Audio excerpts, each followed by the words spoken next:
అంటే మన త్రికాలం అన్నట్టుగా 3 కాలాల వాళ్ళు ఉన్నాం. భారతదేశం వాళ్ళు, యూకే వాళ్ళు, నార్త్ అమెరికా వాళ్ళు. సో ఇప్పుడు నార్త్ అమెరికా సమయానికి వచ్చాం. నార్త్ అమెరికా నుంచి మనకి విశిష్టమైన వ్యక్తులు ఉన్నారు. కృష్ణ శర్మ గారు మనకి పరిచయం అక్కర్లేని పేరు. ఆయన అంతకు ముందు కూడా ప్రసంగించి ఉన్నారు. వారు తమ అనుభవాల్ని ఈ రోజు మనతో పంచుకుంటారు. కృష్ణ శర్మ గారు మీరు ఉన్నారని అనుకున్నాను నేను.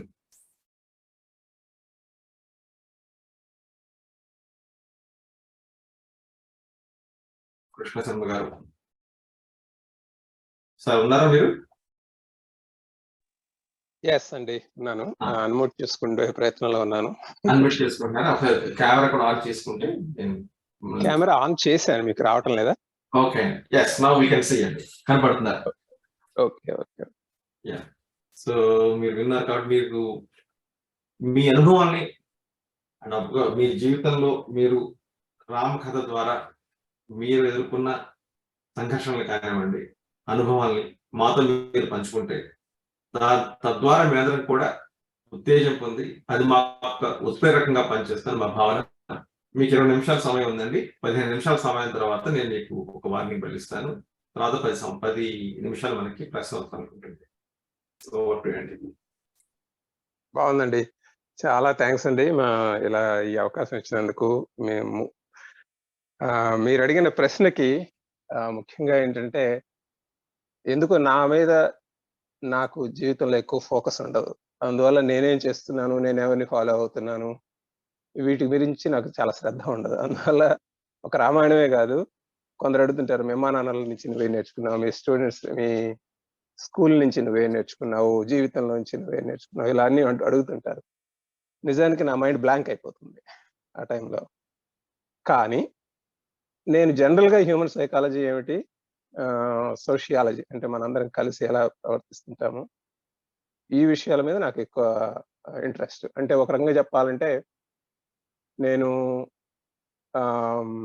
ఒక అదృశ్య వ్యక్తిగా ఈ సమాజాన్ని అబ్జర్వ్ చేస్తున్నట్లుగా ఉంటుంది నా ఆలోచన విధానం ఎప్పుడు. సో ఆ పర్స్పెక్టివ్లో కొంత రామాయణం గురించి నేను ఆల్రెడీ మీకు అందరికీ తెలిసిందే, నేను రీడ్ రామాయణ కార్యక్రమంలో చాలా కామెంటరీ రాశాను రామాయణంలో వివిధ కోణాల నుంచి. సో నాకు తోచింది, నాకు తెలిసింది, అదేదో పోతన గారు అన్నట్లు విభుదవుల వల్ల విన్నంత కన్నంత తెలియవచ్చినంత తేటపరతు అని ఆయన చెప్పారు. సో అలాంటి ప్రయత్నమే నేను కూడా చేశాను. సో సో ప్రత్యేకించి నేను మీ క్వశ్చన్కి డైరెక్ట్గా ఆన్సర్ చెప్పలేను. మీరు ఓకే అంటే మిగిలినవి ఏవో నాకు తోచినవి నేను షేర్ చేసుకుంటాను. అది పూర్తిగా మీ అనుభవమేనండి, చెప్పండి. ఓకే ఓకే రెండోది ఏంటంటే, నేను యాక్చువల్గా ఇవాళ మాట్లాడటానికంటే వినటానికి వచ్చానండి. చాలా చక్కగా మాట్లాడారు ముందు వాళ్ళందరూ కూడా.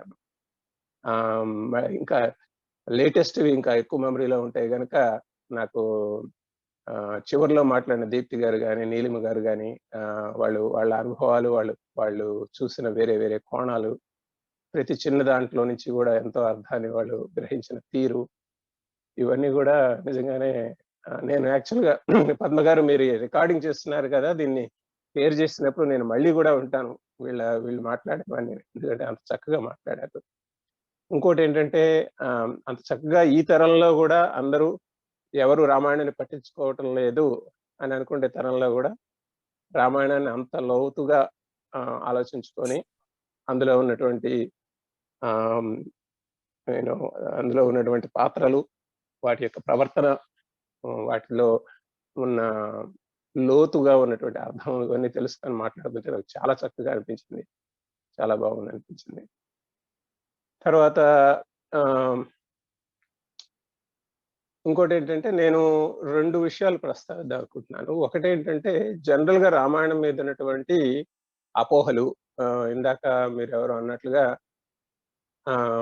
ఈవెన్ బాలమురళి కృష్ణ లాంటి వారు కూడా రాముడు అంటే నాకు పెద్ద ఇష్టం ఉండదు, ఎందుకంటే ఆయన డుడు బసవన్న అని లేదా రోబోటిక్ అనే మాట ఆయనే కాదు కొంతవరకు వినిపిస్తూ ఉంటుంది.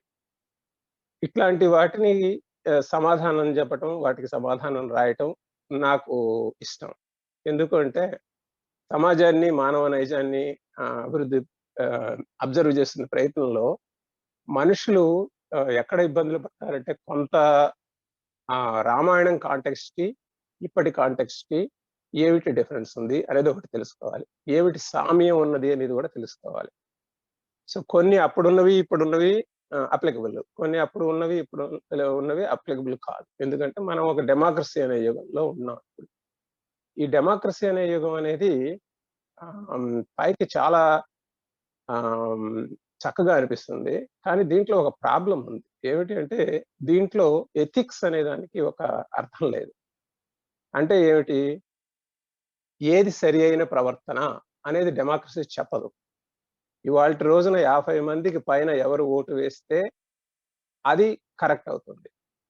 రేపు పొద్దున ఒక 2, 3 ఓట్లు అటు ఇటు మారేసి వాళ్ళు దానికి పూర్తిగా వ్యతిరేకమైనటువంటి తీర్పిస్తే అది కరెక్ట్ అవుతుంది. సుప్రీం కోర్ట్ దాని మీద ఆధారపడే చేస్తుంది.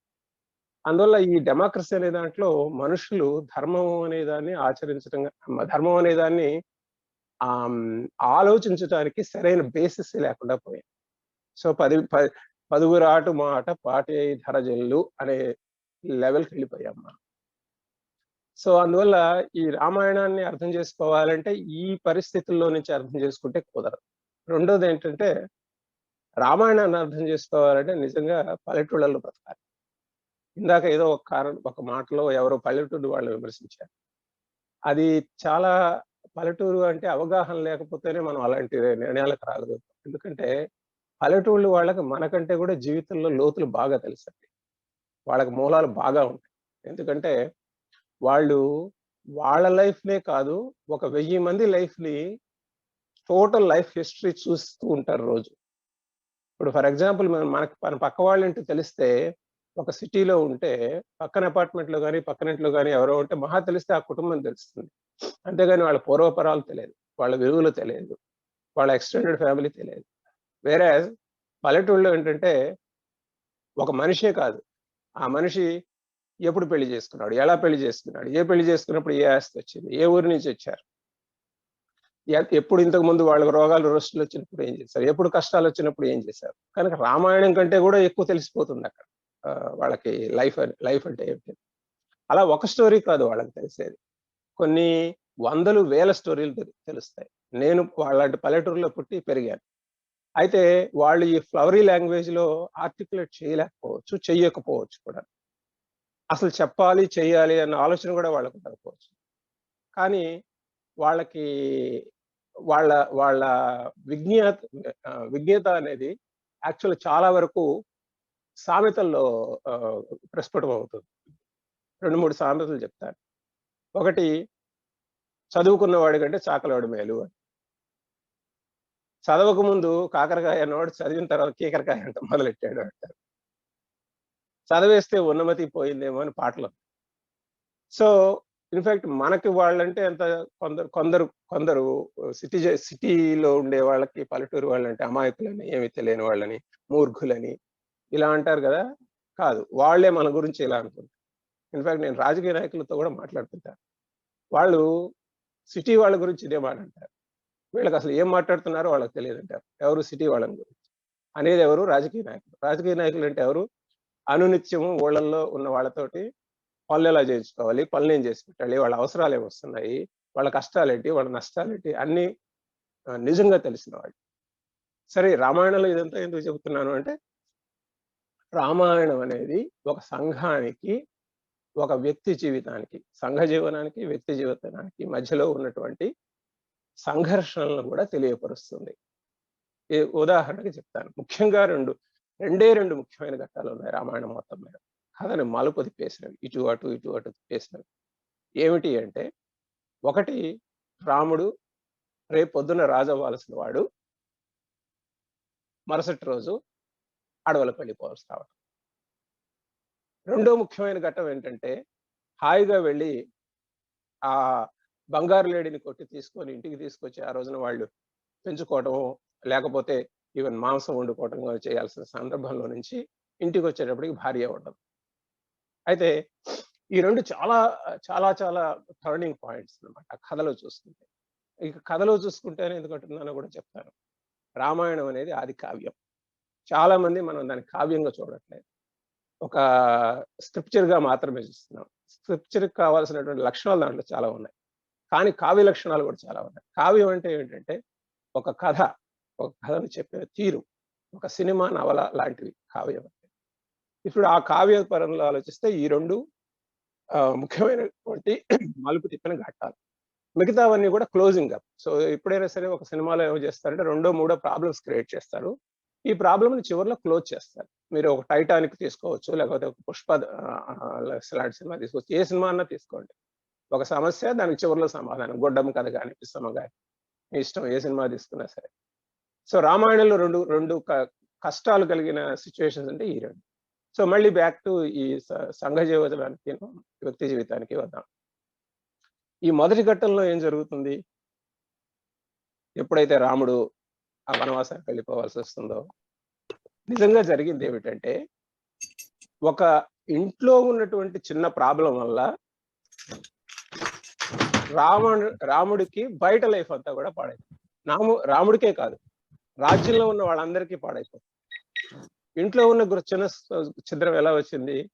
ఇంట్లో ఉన్నటువంటి ఒక్క వ్యక్తి, ఒక మంధర అనే ఆవిడ ఒక చిన్న పాయింట్ లాగుతుంది.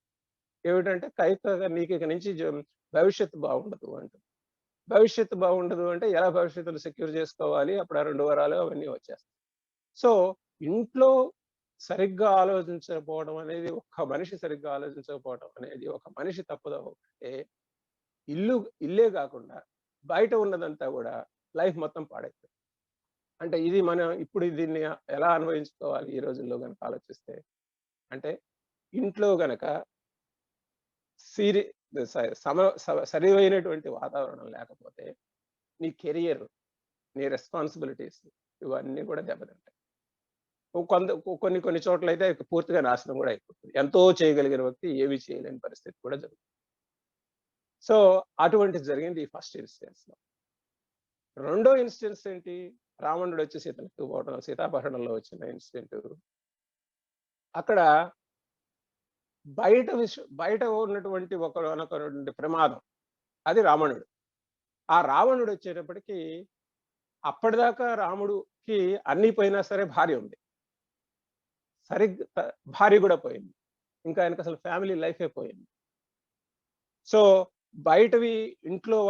ఇంట్లోవి బయట వాటిని ఎలా ప్రభావితం చేస్తాయి?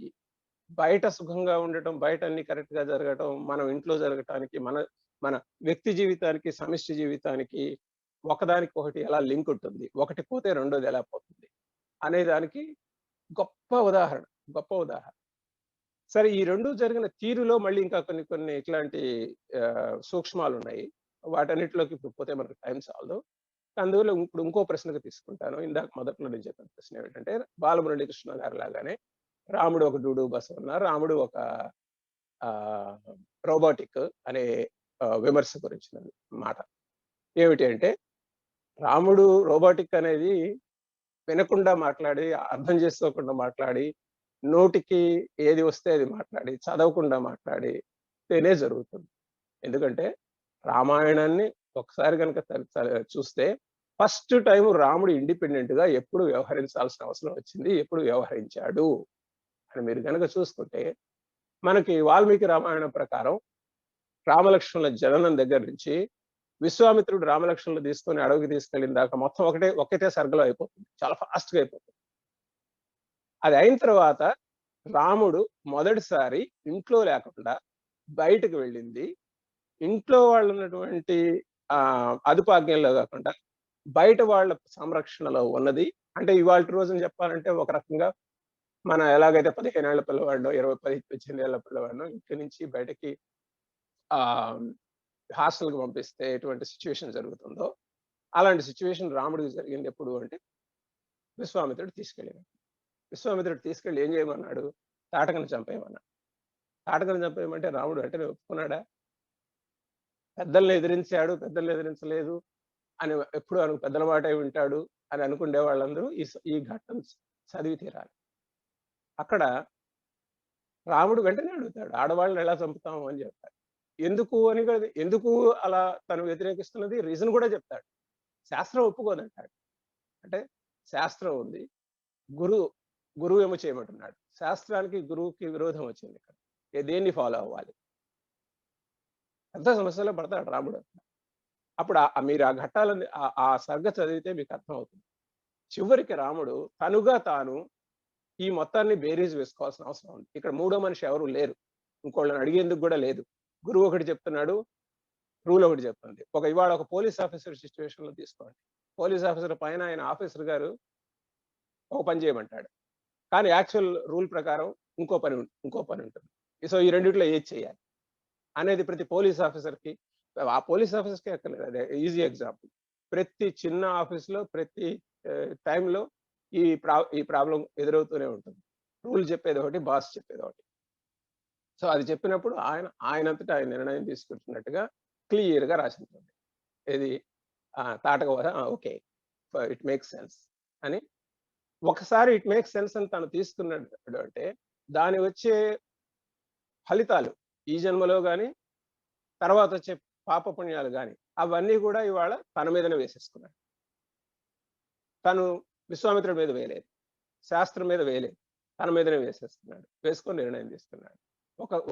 ఒక చిన్న ఉదాహరణ, ఏది రాముడు రోబోటిక్ కాదని చెప్పి. ఇంకోటి తీసుకున్నాం.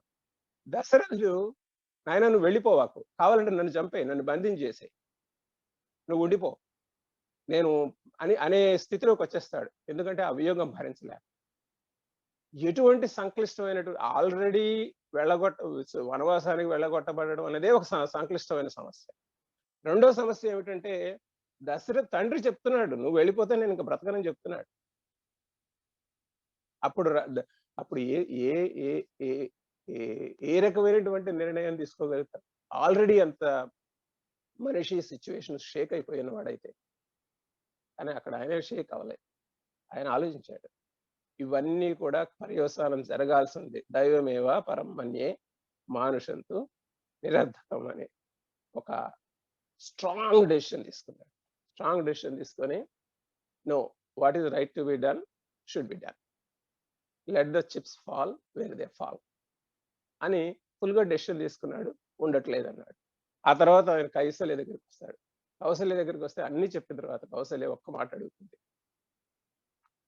అయ్యా ఒక్కొక్క రోజు నా కోసం అంటుంది. రాముడు, అమ్మ నువ్వు ఉండమంటే ఉండిపోతాను, పెద్దవాళ్ళు కదా, నేను డూడు బసవనని అని అనలేదు. రాముడేమన్నాడంటే, అమ్మ రేపు వెళ్ళింది ఇవాళ వెళ్ళిన దానికి ఒక్క రోజులో ఏం తేడా రాదు. రేపు వెళ్ళిన దానికంటే ఇవాళ వెళ్ళడం అనేది ధర్మం, అందువల్ల ధర్మం ప్రకారం వెళ్తాను. సో ధర్మాన్ని నిలబెట్టడం కోసం రాముడు తన నిర్ణయాన్ని తను తీసుకున్నాడు. ఎవరికి అప్పచెప్పలేదు.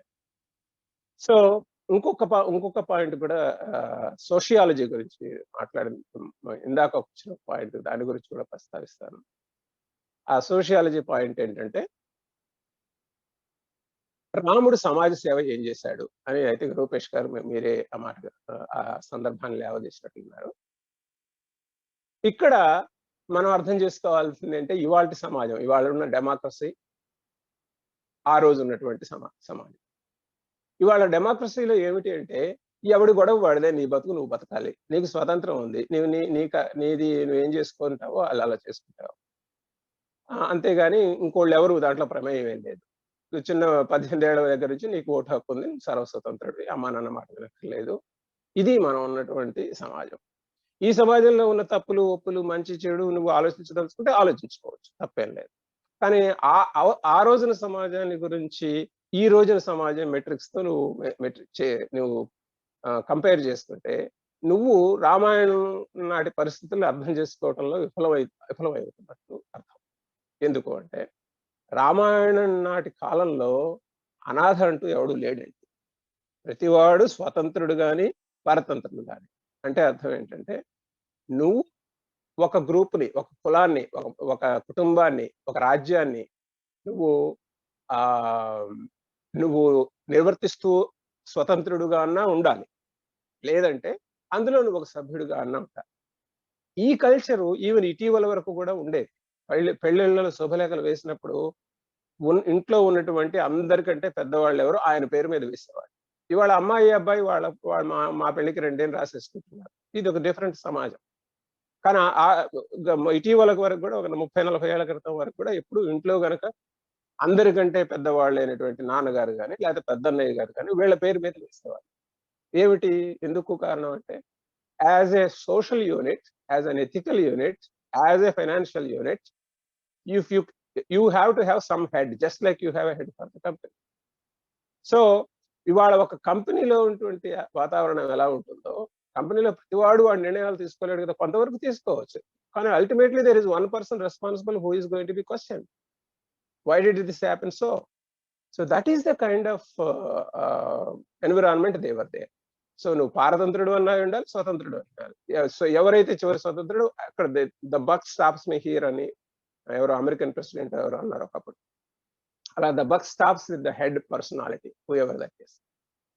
సో ఆ స్ట్రక్చర్ లో ఉన్నప్పుడు ఏమిటి ఇంపార్టెంట్, ఏమిటి సమాజ సేవ, ఏమిటి సమాజానికి ఎవరు చేయాలి, అందరూ ఎవరొకరు రక్షణలో ఉన్నప్పుడు. అందుకనే శరణాగతి ఈ పదాలన్నీ ఎక్కువ వినిపిస్తాయి ఆ రామాయణంలో. ఎందుకు వినిపిస్తాయి అంటే నువ్వు ఒక వాళ్ళు శరణ కోరితే నువ్వు you are giving up your independence but for the shelter. So either shelter or independence. No if you are independent you have to take care of the other, give shelter for others. So అది situation. So ఈ రకమైనటువంటి situation లో సమాజ సేవ అనేదానికి ఒక అర్థమే లేదు. ఏమిటి సమాజ సేవ అవుతుంది అంటే ఎవరి పనులు వాళ్ళు చేస్తే అదే సమాజ సేవ. డాక్టర్ గారు డాక్టర్ పని చేస్తే సమాజ సేవ,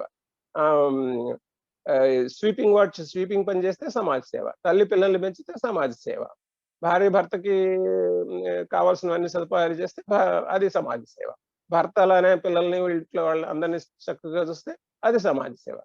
సో అందరూ ఒకళ్ళకొకళ్ళు రిలేట్ అయినప్పుడు, అనాథలు లేనప్పుడు సమాజ సేవ అనేది మీనింగ్ అసలు లేనేలేదు. అయితే ఏమిటి సమాజ సేవ అని కనుక నిజంగా ప్రశ్నించగలిగితే ఇంకొంచెం లోతుకు వెళ్తే సమస్య ఒక రకమైన సమాధానం చెప్పచ్చు. రాముడు కూడా ఏం చేయాలి, తన పొజిషన్ లో ఏది ఆశించబడుతుందో మిగతా వాళ్ళ చేత అది చెయ్యాలి. సమాజ సేవ అంటే ఆయన వెళ్ళి నాకు ఈ పని ఇష్టం, నాకు ఆ పని ఇష్టం, నాకు గోవుల్ని కాచడం అంటే ఇష్టం, లేకపోతే నాకు ఇంకోటి చేయటం అంటే ఇట్లా ఏవి పెట్టుకోవటానికి అందుకు కాదు వీళ్ళు రాజుగా ఉండమంది. అవన్నీ మంచివే, కానీ రాజుగా ఎందుకు ఉండమన్నారంటే రాజుగా చేయాల్సిన కొన్ని పనులు కొన్ని ఉంటాయి. ఆయన అది సరిగ్గా చేస్తే అది సమాజ సేవ అవుతుంది. ఫర్ ఎగ్జాంపుల్ ఇవాళ తీసుకోండి, ఇండియాలో ప్రైమ్ మినిస్టర్ మోడీ గారు ఉంటారు. What do we expect Modi to do? We don't expect him to start a school, we don't expect him to start a goshala, we don't expect him to start a temple. What we expect is we expect that he should maintain the entire system going in a correct way, and we judge it by him by that. శిష్ట రక్షణ, దుష్ట శిక్షణ, ఈ రెండు చేస్తున్నాడా లేదా, అదే రాజుకి యొక్క డ్యూటీ, అదే సమాజ సేవ. సో ఎవరైతే చెడ్డవాళ్ళని శిక్షించి జైల్లో పెట్టగలిగితేనే, అండ్ అలానే మంచి వాళ్ళని ఎప్పుడైతే రికగ్నైజ్ చేయగలిగితే అప్పుడు మనం పిఎం గొప్పవాడు అంటాం, మోడీ గొప్పవాడు. లేదు అంటే మన డౌట్లు మనకుంటాయి. సో రాముడు దేనికి నిలబడాల్సి అంటే దుష్ట రక్షణ, దుష్ట శిక్షణ, శిష్ట రక్షణ గురించి నిలబడాలి. ఇంకా ఏమిటి ఇంపార్టెంట్ సమాజానికి ఆయన సేవ చేయాలంటే ఏమిటంటే, రాజుగా మనం ఏం ఎక్స్పెక్ట్ చేస్తామంటే సత్యము, ఓకే, సత్యము ధర్మము. సో రామాయణం అంతా కూడా ధర్మం సత్యం ఈ రెండే. అసలు రామాయణం భారతం కూడా సత్యము ధర్మం. వాట్ ఈస్ ధర్మం, వాట్ ఈస్ సత్యం? ధర్మము అంటే నీవు ఏది చెయ్యాలో అది నువ్వు చేసేయి, నీ రోల్కు నువ్వు జస్టిఫై చెయ్యి. ఇంతకంటే సింపుల్ గా ఏం చెప్తామండి? Everybody is in the organized structure and you do your role. Very simple. That's all the role, that's all there is to the society either that day or today. So రాముడు తన ధర్మాన్ని తను నిర్వర్తించాడు. ఏ క్షణంలో ఒక స్నేహితుడిగా కానీ, ఒక భర్తగా కానీ, ఒక కొడుకుగా కానీ, అన్నిటిగా నిర్ణయించారు. తర్వాత రెండోది ఏమిటి? సత్యము. సత్యము అంటే మాట తప్పకపోవడం, ఇచ్చిన మాట నిలబెట్టుకోవడం. మనం ఒక మాట అన్నా అంటే మిగతా వాళ్ళకి రిలయబుల్ గా ఉండటం, ఇది సత్యం అంటే. సో ఇక్కడ మళ్ళీ పల్లెటూరు వాళ్ళ గురించి ఆలోచిస్తే వాళ్ళకి అర్థమయ్యేంతగా సత్యం గురించి మనందరికి కూడా అర్థం కాదు.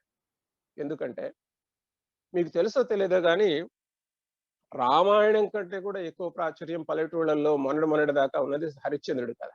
సత్య హరిశ్చంద్ర అనేది the most inspirational story in the villages. In fact మీకు తెలుసో తెలియదో గానీ ఇండియాలో మొదటి చలనచిత్రం నిర్మించబడింది సత్య హరిశ్చంద్ర. రాజా సత్య హరిశ్చంద్ర. రాముడి కంటే కూడా ఎక్కువ సత్యాన్ని గురించి సత్య హరిశ్చంద్ర గురించి మాట్లాడుకునేవాళ్ళు. మేము చిన్నప్పుడు పెరిగే రోజుల్లో ఎప్పుడూ ప్రతి సంవత్సరం 2 సార్లో, 3 సార్లు సత్య హరిశ్చంద్ర నాటకాలు వేసేవాళ్ళు. సత్య హరిశ్చంద్ర నాటకం వేశారంటే జనాలు తండోపతండాలుగా వెళ్ళేవారు. ఎందుకంత సత్య హరిశ్చంద్రం? ఎందుకంత సత్యం మీద ఇంపార్టెంట్? అంటే పల్లెటూరులో ఇందాక చెప్పాను మీకు ఒక 1000 జీవితాలు మీకు కళ్ళ ముందుగా నడుస్తూ ఉంటాయి. అందులో ఎవడు మాట నిలబెట్టుకున్నాడు, ఎవడు మాట నిలబెట్టుకోలేదు. ఇప్పుడు ఫర్ ఎగ్జాంపుల్ అక్కడ చాలా కామన్ ప్రాబ్లం ఏంటి? తండ్రి అప్పు చేస్తాడు. ఆ అప్పు చేసింది కూడా ఎవరికి చెప్పడు. చనిపోతాడు. ఇప్పుడు ఆ అప్పు ఎవరు తీర్చాలి? ఆ రోజుల్లో అన్ని లెక్కలు, పత్రాలు రాసుకొని వాళ్ళకిలాగా క్వెషన్ లేదు. అయితే ఆ అప్పు ఇచ్చింది కొందరికన్నా తెలుసు ఊళ్ళో. సో ఈ పరిస్థితిలో ఈ కొడుకు ఆ తండ్రి అప్పును తీరుస్తాడా? లేకపోతే ఆ ఉన్నదాన్ని తను అనుభవిస్తూ అసలు మర్చిపోతాడా? అన్నది చాలా ఇంపార్టెంట్ వాళ్ళకి. సో సత్యం అనేది ఒక వ్యక్తి జీవితంలోనే కాదు, ఒక వంశం జీవితంలో కూడా చాలా ఇంపార్టెంట్. అంటే అర్థం ఏంటి? ఓహో! ఫలాని వాళ్ళు ఓకే. రూపేష్ ఆదిమూలం వారంటే వాళ్ళ గురించి అసలు వాళ్ళ మాట ఇచ్చారంటే ఆ మాటని ఇంకా తప్పేది ఉండదు. వాళ్ళు కాకపోతే వాళ్ళ తమ్ముడు, వాళ్ళ కొడుకులు, వాళ్ళు ఎన్ని తరాలైనా సరే నేను వాళ్ళ మీద భరోసా ఉంచగలను అనే అనే విలువ నిలబెట్టుకోవడానికి ప్రతి కుటుంబం, ప్రతి వంశం పాటుపడేది. మరి ఈ రోజుల్లో పిల్లలకి అటామిక్ ఫ్యామిలీస్ లో ఎవరి జాబ్ వాళ్ళదే అన్నట్టు అసలు ఆ వాల్యూ యొక్క అర్థం ఏమో తెలుస్తుంది. They wouldn't even understand what Satyam means. But still, we expect everything according to be done according to the contract that, మనకు పే చెక్ వస్తుంది ఎవ్రీ మంత్. ఎక్కడి నుంచి వస్తుందండి pay cheque? Because the employer is holding himself up to delivering the paycheck every week or every month. ఆ సత్యం మీద మనం నిలబడుతూ ఉన్నాం. So ఇలాంటి సత్యము, ధర్మము అనే రెండు రాముడు చేయటం అన్నదే ఆయన చేసినటువంటి సమాజ శ్రేయస్సు. సో ఇట్లా ఇంకా చాలా ఉన్నాయి. నేను ఇవాళ వచ్చిన సందర్భంలో అటు ఇటు వచ్చిన మాటలకు కూడా నేను నాకు తెలిసిన వ్యాఖ్యానం చేయటానికి, బట్ నా టైం అయిపోవచ్చింది కనుక నేను ఇక్కడతో సెలవు తీసుకుంటాను. ఇంకా ఏమైనా మీరు ప్రశ్నలు ఏమైనా ఉంటే డెఫినెట్ గా చేతనంత వరకు సమాధానం చెప్తాను. చాలా సంతోషం అండి. మీరు చెప్తూ ఉంటే మాకు కూడా సమయం చూసుకోలేదు. అంత బాగా మీరు చెప్తున్నారు. మీరు చెవులు దక్కించి వింటూ ఉన్నాను. నాకు అనిపిస్తుంది ఏంటంటే భవిష్యత్తులో మనం సెపరేట్ సెషన్ ఒకటి చేసుకోవాలి. So that we will have better opportunity to listen to you more. ఖచ్చితంగా వెరీ ఇన్స్పైరింగ్. అంటే మీరు దాని ప్రస్తుత సమాజాన్ని మనం బాగా పరిశీలిస్తే కానీ రామాయణం మనకు పూర్తిగా వ్యవహారికంలో అర్థం కాదని మీరు చెప్తున్నది చాలా బాగుంది. కేవలం 1-2 మాటలు వినేసి ఇతరుల దగ్గర మనం పూర్వ నిశ్చిత అభిప్రాయంతో రామాయణాన్ని చూస్తే అర్థం కాదు. ఇందాక అనుకున్నాం మనం, ఎందుకంటే చిన్నప్పుడు కొన్ని అభిప్రాయాలు ఏర్పరచుకుంటాం. we tend to judge everything through the prism of the opinions we have అంటారు కదా, దాని ప్రకారం. సో రామాయణాన్ని అందుకే నేను చదువుతున్నప్పుడు లాస్ట్ లో ఎటువంటి పూర్వ నిశ్చిత అభిప్రాయం లేకుండా, ఒక ఇండక్టివ్ రీజనింగ్ లేకుండా ఇలా కూర్చొని చూస్తే అర్థం అవటం అనేది వేరే ఉంటుంది. మీరు ఆ యాంగిల్లో చెప్తుంది చాలా బాగా నచ్చింది మాకు. నాది ఒక ప్రశ్న ఉందండి. మీరు అన్నారు డెమోక్రసీలో ఒక ఎథిక్స్ అనేవి ఉండకపోవచ్చు, పదురాళ్ళ మాట పాడే ధరజల్లు అన్నారు కదా, అది ఒక యాంగిల్లో. సో ఇప్పుడు మనం ఇష్టం ఉన్నా లేకపోయినా ఉత్తర రామాయణంలో భాగంగా మనం అనుకొని చదువుతున్నాం. అందులో వచ్చిన ప్రశ్న అన్నమాట ఏంటంటే, ఇప్పుడు సీతాదేవి విషయంలో 10 మంది ఒక నింద వేశారు. ఇక్కడ రాముల వారు రోబోటిక్ గా ఆలోచించకుండా ఆయనంతా ఆయన ఆలోచించి తీసుకున్న నిర్ణయం అంటున్నారు. రాజు దుష్ట శిక్షణ చేయాలి, శిష్ట రక్షణ చేయాలి. ఇక్కడ మన సీతమ్మ వారు ఎటువంటి తప్పు చేయలేని పాత్రలో కనిపిస్తుంది మనకి. కానీ మనం అబ్జర్వ్ చేస్తే శిక్ష సీతమ్మ వారికి పడినట్టుగా అనిపిస్తూ ఉంటుంది.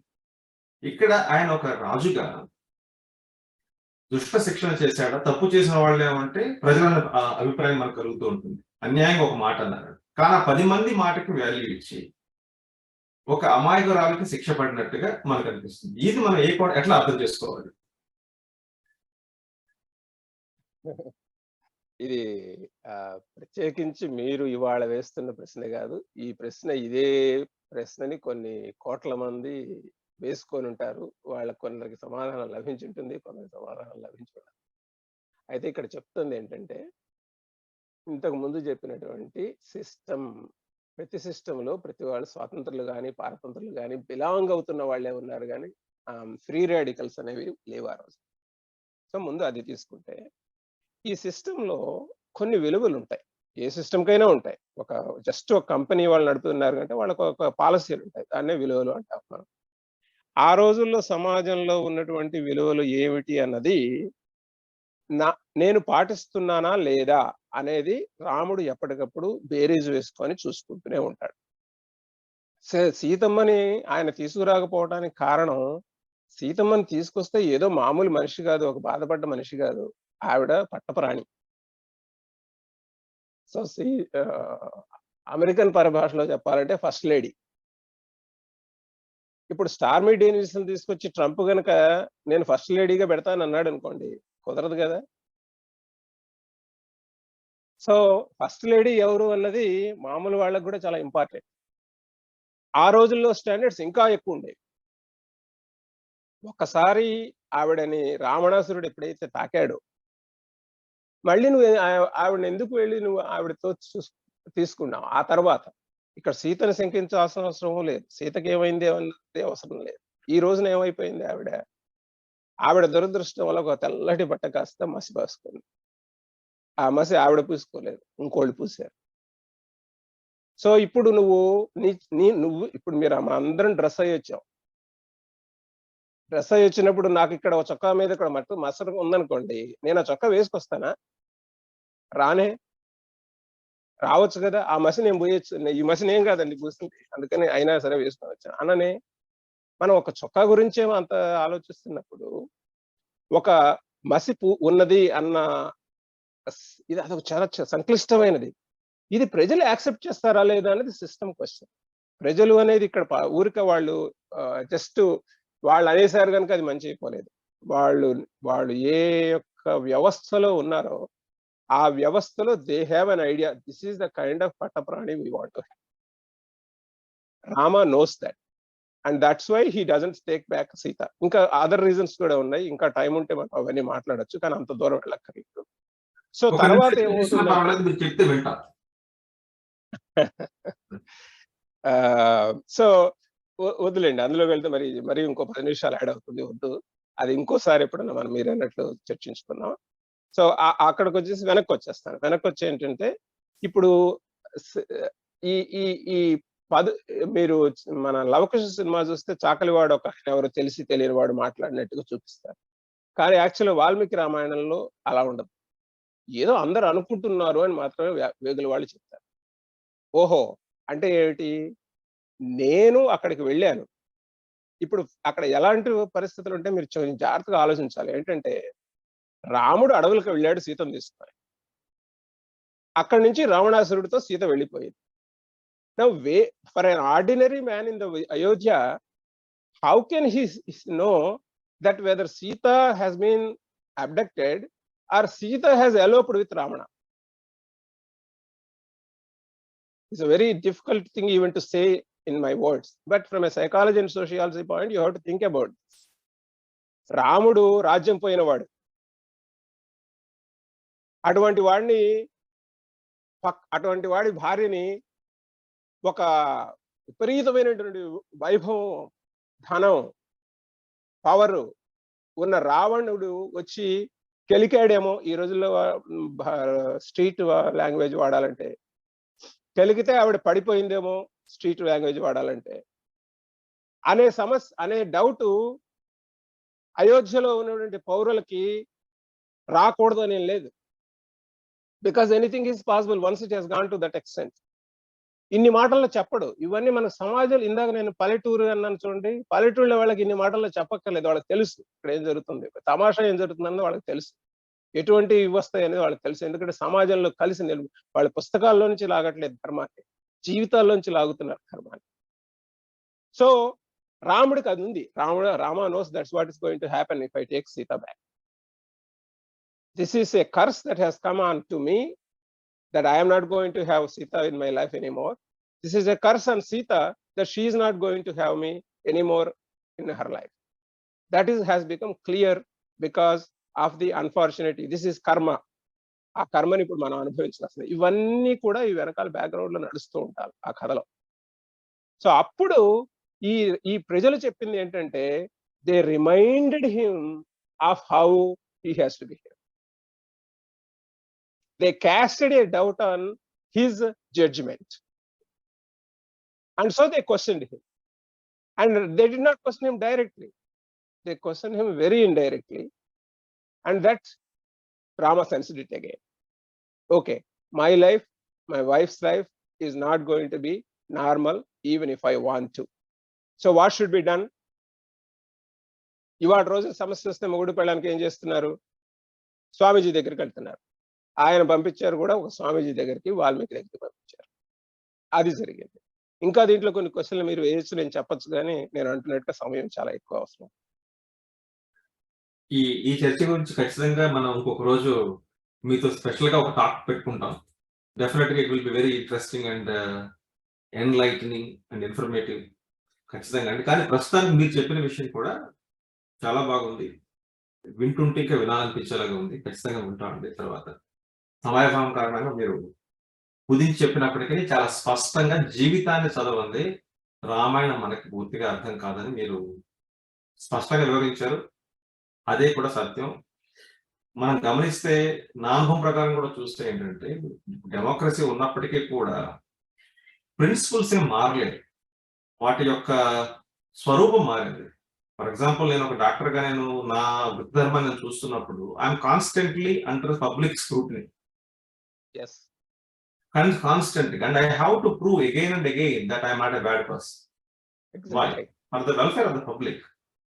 సో ఆ ప్రిన్సిపల్, నేను ఎవరితో ఉంటున్నాను, నా ఫ్రెండ్షిప్స్ ఎవరు, ఇవన్నీ కూడా దే ఆల్ డూ మ్యాటర్. ఒక డాక్టర్గా ఒక లిమిటెడ్ రెస్పాన్సిబిలిటీ అనేది నాకే ఇటువంటి సిచ్యువేషన్ ఉన్నప్పుడు అల్టిమేట్ అథారిటీ విషయంలో public expect, even single black mark ఉన్నా సరే కూడా ఒప్పుకోలేదు. యూకేలో గమనిస్తే మన చార్ల్స్ ని కింగ్ చార్ల్స్ అవడానికి చాలా మంది ఇష్టపడలేదు పబ్లిక్ ఒపీనియన్. ఎందుకని అంటే, యూకే లా ప్రకారం చూస్తేనేమో ఎవరినైనా పెళ్లి చేసుకోవచ్చు, అసలు వదిలేయచ్చు, కారణం లేకుండా వదిలేయచ్చు, అదేం తప్పు కాదు. You cannot take them to court of law unlike in India. కానీ చార్ల్స్ పబ్లిక్ డబ్బు ఏం వేస్ట్ చేయలేదు, అలాగే అతను రెక్లెస్ గా ఎప్పుడు లేడు. అతను ప్రైవేట్ గా తన పర్సనల్ లైఫ్ లో there were some questions about his loyalty towards his wife, అంతే.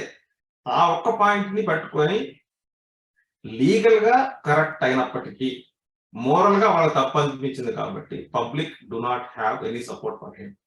If you seriously take that in account, yes, రాముడి విషయం గమనించి చూసినా సరే కూడా మీరు చెప్పింది స్పష్టంగా అనిపిస్తుంది. Rama is not some one who can just take it easy, తన కన్వీనియన్స్ కోసం ధర్మాన్ని మార్చుకునే వ్యక్తి కాదు. సో ఆ యాంగిల్ లో చూస్తే ఎస్, వీ కెన్ అండర్స్టాండ్. అదే నాకు ఒకసారి ఒక సైకోథెరపిస్ట్ అంటారండి, ఆయన ఏమంటారంటే, human mind is the most complex human is the most complex animal in the among all the creatures. అందులో human mind is the most complex thing. దాన్ని we try to understand with the simplest tool అంటాడు, which is not possible. So ఇంత కష్టమైనటువంటి మానవ జీవితాన్ని ఒక simple ఒక line తోటి మనం we try to understand. That is our own bias and our own weakness. Thank you so much అండి for giving us valuable information. సమయం అయిపోతున్నప్పటికీ చర్చ చాలా ఇష్టంగా ఉంది కాబట్టి ఎవరన్నా ఒకటి రెండు ప్రశ్నలు అడిగితే కనుక మాకు అది ఆమోదయోగ్యమే. నాకు చిన్న I want to thank Krishna Sharma గారు.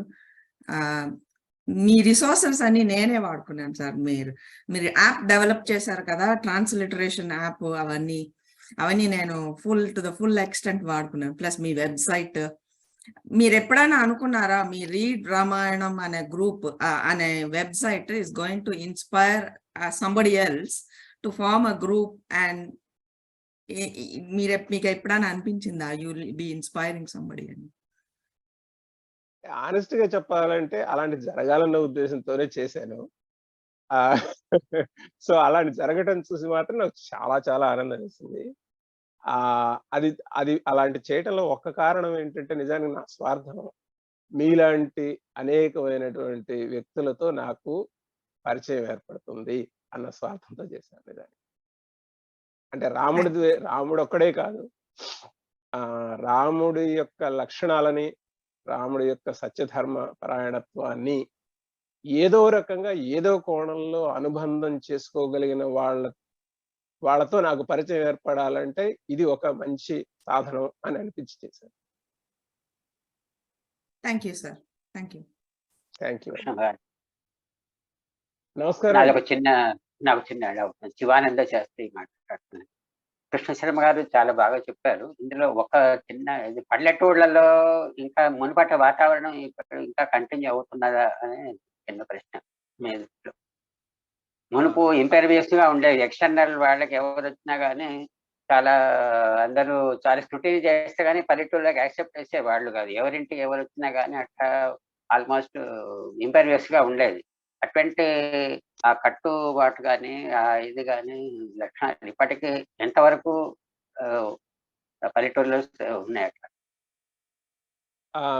నేను పల్లెటూళ్ళ గురించి చాలా నేను పుట్టి పెరగటమే కాదండి, ప్రతిసారి వెళ్ళినప్పుడు కూడా చాలా టైం స్పెండ్ చేస్తాను. క్యాజువల్ గా మాట్లాడతాను. క్యాజువల్ గా వింటాను. ఎందుకంటే వాళ్ళలో వాళ్ళు ఏం మాట్లాడుకుంటున్నారు అనేది వినటం వల్ల నాకు ఎక్కువ సమాచారం వస్తుంది. నేను వాళ్ళని ప్రశ్న వేస్తే ఏంటంటే ఒక కృతకంగా ఉంటుంది. కృతకంగా ఉన్నప్పుడు వాళ్ళు ఇందాక రూపేష్ గారు చెప్పినట్టు వాళ్ళు వెర్బలైజ్ చేయలేరు వాళ్ళలో ఉన్న భావాలు కూడా. అందుకని నేనేం చేస్తానంటే జస్ట్ వింటుంటాను వాళ్ళకి. సో దాంతో ఏం జరుగుతుంది, 2 జరుగుతున్నాయండి. నేను చెప్పింది ఒకటి, ఒక 1000 కుటుంబాలని 1000 జీవితాలని అబ్జర్వ్ చేయగలిగినటువంటి అవకాశం వాళ్ళకుంది. ఆ అవకాశం పల్లెటూళ్ళలో ఉన్నంత కాలం ఎవరు తీసేయలేరు. That is number 1. మీరు ఈ మధ్య ఈ నెలలోనో క్రితం నెలలోనో వచ్చిన సినిమా ఒకటి ఉంది, బలగం అనే సినిమా. ఎవరైనా చూసారో లేదో, చూడకపోతే తప్పకుండా చూడండి.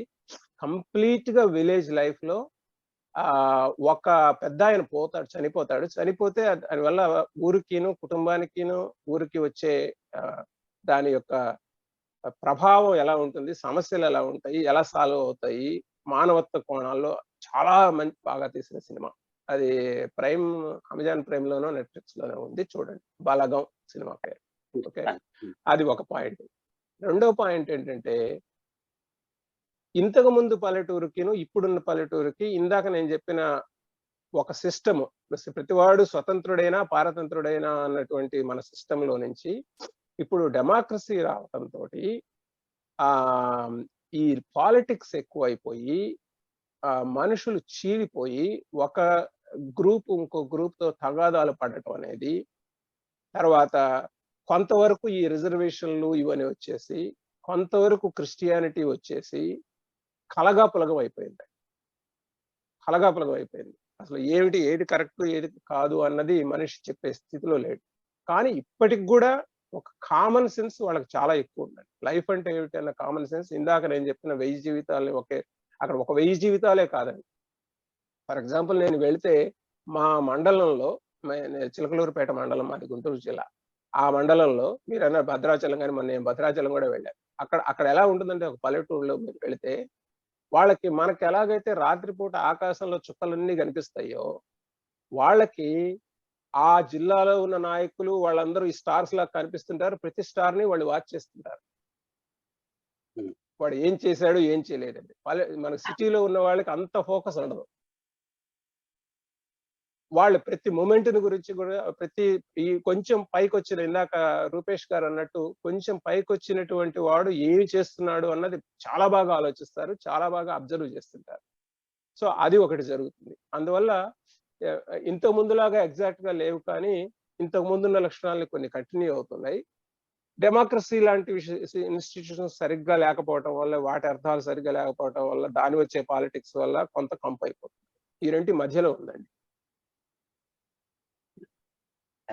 నాకు సిటీలోనే పుట్టి పెరిగిన వాడు నాకు తెలియలేదు. చాలా థ్యాంక్స్, చాలా సంతోషం. థ్యాంక్స్ కృష్ణ శర్మ గారు. సమయభావం వల్ల చర్చను పూర్తిగా కొనసాగించలేకపోతున్నాం. ఖచ్చితంగా ఇంకొక రోజు మనం ఒక రామాయణంలో ఉండే ధర్మ సూక్ష్మాలు సామాజిక కోణంలో ఎట్లా చూడొచ్చు అనేది ఆ కంటిన్యూ డెఫినెట్ గా ఒక సెషన్ పెట్టుకుందాం. Thank you so much again. నమస్కారం అండి. నమస్కారం అండి కృష్ణ శర్మ గారు. నా పేరు దీప్తి అండి. రూపేష్ గారు ఒక చిన్న క్వశ్చన్ అడగండి. ఎందుకంటే సమయం అయిపోయినప్పటికీ మిగతా వాళ్ళ దగ్గర ఒప్పుకుంటే కనుక ఒక నిమిషానికి ఇచ్చుకుందాం. పర్వాలేదు, చెప్పండి. నా పేరు దీప్తి అండి. నేను ఇవాళ మాకి రామాయణం గ్రూప్ లో ఉన్నాను. ఇప్పుడు మీరు అన్నారు కదండి పల్లెటూరులో ఆ సిస్టమ్, అది అవునండి కరెక్టే. కానీ ఇప్పుడు చాలా మంది అంటే అబ్రాడే ఎక్కువ మంది వచ్చి సెటిల్ అయిపోతున్నారు. అంటే పల్లెటూళ్ళలో ఉండటం అనేది అంటే జనరేషన్ టు జనరేషన్ పల్లెటూర్లలో అందరూ ఉండడం అనేది చాలా తక్కువ అయిపోతుంది. సో అలాంటప్పుడు ఈ రామాయణం అనేది అంటే బయటికి వచ్చి సెట్ అఫ్ కోర్స్ సత్యం ధర్మం రామాయణంలో తీసుకొని పాటించాలి.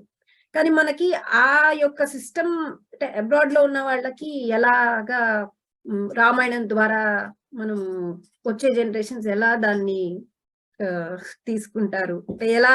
బికాజ్ ప్రాక్టికల్ గా ఒక జనరేషన్ వచ్చిన తర్వాత వాళ్ళు ఏదో వెనక్కి వెళ్ళి మళ్ళీ పల్లెటూరులో ఉంటారనే ఎక్స్పెక్టేషన్ అయితే ఉండదు కదండి. ఇంకా మళ్ళీ వెనక్కి వెళ్ళడం అనేది మేబీ వెళ్తే క్యాపిటల్ సిటీస్ లో ఉంటారేమో, కానీ పల్లెటూరుకి వెళ్ళి ఉండే మేబీ అలాంటి రోజులు రావచ్చేమో. అంటే ఐటీ కూడా అక్కడ కూడా వెళ్ళి సిస్టమ్ మారితే. బట్ ఒక విధంగా చూస్తే అది వెళ్ళిన వాళ్ళు మళ్ళీ వెనక్కి రావడం అనేది చాలా తక్కువే సిచ్యువేషన్స్ ఉన్నప్పుడు. మరి ఇలాగ బయటికి వచ్చేసిన వాళ్ళు రామాయణాన్ని ఒక ఇదిగా తీసుకొని ఆ పల్లెటూరు యొక్క సిస్టమ్ ఇదిని ఎలాగా వాళ్ళు చేయగలరు అనేది నాకు ఎప్పుడు ఒక డౌట్ ఉండేదండి. అంటే ఇప్పుడు ఆ టాపిక్ వచ్చింది కాబట్టి జస్ట్ తప్పకుండా అండి. సో నేను మొదట్లో చెప్పినట్టుగానే నేను రీడ్ రామాయణ స్టార్ట్ చేసి దాని మీద కామెంటరీ చేసింది కూడా నేను సైకాలజీ, సోషియాలజీ 2 కోణాల్లో రాశానండి. ఇప్పుడు సోషియాలజీ పార్ట్ అర్థం చేసుకోవాలంటే నిజానికి మనం ఏం చేసినా సరే ఆ 1000 మంది జీవితాలని రోజు అనుభవించి చూసే వాళ్ళకి అర్థమైనంతగా మనకు అర్థం అవ్వదు. దాని గురించి మనం ఏమి చేయలేం. ఎప్పుడైతే అటామిక్ ఫ్యామిలీస్ వచ్చాయో, ఎప్పుడైతే మన లైఫ్ ని మనము దీంట్లో ఒక లూప్ లో, ఒక బబుల్లో నివసించడం మొదలెట్టామో, ఆ సామాజికమైనటువంటి విలువలు ఏవైతే రామాయణంలో ఉన్నాయో అవి అవగాహన చేసుకోవాలంటే చాలా కష్టం. అది పక్కన పెట్టేసేద్దాం. కానీ రెండోది సైకలాజికల్, అంటే ఒక మనిషి ప్రవర్తన అనే దాంట్లో ఆల్రెడీ మీరు చెప్పినట్టుగా చాలా అందరూ రిలేట్ చేసుకోగలుగుతున్నారు. మీరు చెప్పినట్టుగా ఆ ఫ్రెంచ్ గర్ల్ ఎవరు మీరు చెప్పారా? నీలిమ గారు చెప్పారు కదా ఇందాక. ఫ్రెంచ్ అంటే ఆవిడ పప్పెట్ షో అది చేస్తారు కాబట్టి ఫ్రెంచ్ రిలేటెడ్ ఆవిడ చెప్పారండి. నేను చెప్పింది డిఫరెంట్ క్యారెక్టర్స్, అంటే రామాయణం విషయాల గురించి. ఇప్పుడు ఆ ఫ్రెంచ్ గర్ల్ అనుకుంటాను మీరు ఆవిడ చెప్పిన దాంట్లో that girl is able to relate to one psychological aspect. ఏంటి, ఆ భర్తతోటి ఇవన్నీ కూడా వదిలేసి వెళ్ళిపోయింది. సో రామాయణంలో నేను ఇంకా మనం ఇవాళ చర్చలో ఆ కోణాలు నేను ఎక్కువ ప్రస్తావించలేదు. అందులో చూసుకుంటే ఈ సైకలాజికల్ యాంగిల్లో మనిషి రిలేషన్షిప్ యాంగిల్లో కమిట్మెంట్, స్టెడ్ఫాస్ట్నెస్, తర్వాత మనిషి నిలబడటం, రిలేషన్షిప్స్, ఇమ్మీడియట్ ఉన్న వాళ్ళతో రిలేషన్షిప్ ఏర్పరచుకోవటం, ఇటువంటి కోణాలు చాలా ఉన్నాయి రామాయణంలో. మీరు ఇన్ఫాక్ట్ మీరే చాలా బాగా చెప్పారు, నేను నాకంటే చెప్పాను. అలానే నీలిమ గారు కూడా చాలా బాగా చెప్పారు. సో అందువల్ల అదన్నమాట పాయింట్. ఏంటంటే సమాజము సామాజికమైనటువంటివి, మానసికమైనటువంటివి తీసుకుంటే సామాజికమైనవి అర్థం చేసుకోవడం కష్టం. ఆ కాంటాక్ట్స్ లేకుండా పర్సనల్ గా వచ్చే వాటిని అర్థం చేసుకోవడం తేలిక. ఆ విషయంలో రామాయణం ఇంకా ఉపయోగపడుతుంది. ఇన్ఫాక్ట్ మీరే ఎగ్జాంపుల్, నాకంటే మీ దగ్గరే ఎగ్జాంపుల్స్ ఉన్నాయి హౌ ఇట్ హ్యాపెన్స్ అన్నది. అంటే ఇప్పుడు మీరు చెప్పిన దాన్ని బట్టి మాకు అర్థమవుతుంది ఏంటంటే, మనం ఎటువంటి సమాజంలో అయినా సరే కూడా ఆ సమాజపు విలువలు ఆనాటి కాలంలో కూడా నిలబడాలి అంటే ఒక మనిషి ప్రవర్తన అనేది చాలా ముఖ్యం. ఆ మనిషి ప్రవర్తన ఆనాటి విలువలు నిలబడతాయి. రాముల వారిలో కానీ మిగతా వాళ్ళు ఉన్నటువంటి లక్షణాలు ఏవైతే ఉన్నాయో అది అన్ని సమాజాల్లోనూ వర్తిస్తుంది. ఇప్పుడు సత్యం పలకడం అనేది ప్రతి సమాజంలోనూ ఉంటుంది. దానికి ఎవరు అతీతంగా మాట్లాడరు. అలాగే తోటి వారిని ప్రేమించుము, పరస్త్రీని ఆశించకము, ఇవన్నీ కూడా ప్రతి సమాజంలో ఉన్నవి. రూపు మారింది అంతే. సో కాబట్టి ఆ సైకలాజికల్ ఆస్పెక్ట్స్ లో మనం ఫోకస్ పెడితే బాగుంటుందని చెప్పినటువంటి మీ యొక్క సలహాని ఖచ్చితంగా అందరం పాటిద్దాం. మీకు ధన్యవాదాలతోటి తర్వాత వక్తవ్యం పెడుతున్నాం. థ్యాంక్స్ అండి. థ్యాంక్స్ అండి.